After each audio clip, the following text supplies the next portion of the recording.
Ni semua golongan bapak-bapak. Bapak-bapak tinggalkan anak bini. Last ke dah berapa hari kat sini? Hari kedua, kami 2 hari 1 malam je. 2 hari cukup ke? Kali tu kan tak cukup. Semua kata seronok nak tambah lagi tapi Ini first time ke apa? Betul. Ini first time First time kat sini lah. So pasal ada facilities kat sini okey tak? Untuk camping memang terbaik lah. Terbaik Daripada segi view Walaupun dia tak ada plug point 24 hours tapi untuk yang penting puja air. daripada Kereta segi okey, view kru dia pun okey bagus. Abang Samsul. Abang Abang Samsul. bagus, banyak bantu.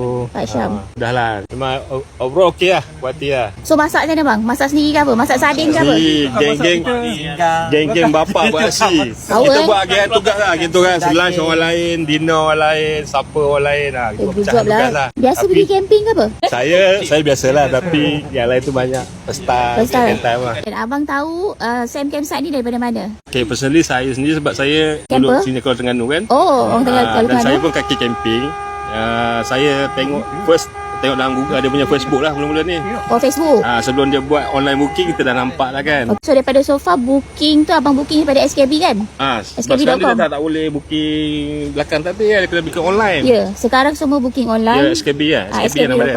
So daripada segi booking tu senang ke susah kita punya booking tu? Cara booking tu mudah lah. Mudah lah kan? Abang bawa barang sendiri ke, kemah sendiri ke ataupun pakai kemah sini, package? Kemah semua sini. Sini lah. Makan kita Bawa makanan je lah. So masak dekat sana lah. Ya, masak sana tu kita pun ada bawa set dapur sendiri. Okay. Kalau penuh sana kita masak sini lah. Repeat tak? Akan repeat tak? Confirm repeat confirm repeat. Bawa family sendiri. Bawa family Buat pula. family kan? So book satu campsite lah. Murah. Kalau book satu campsite lagi murah.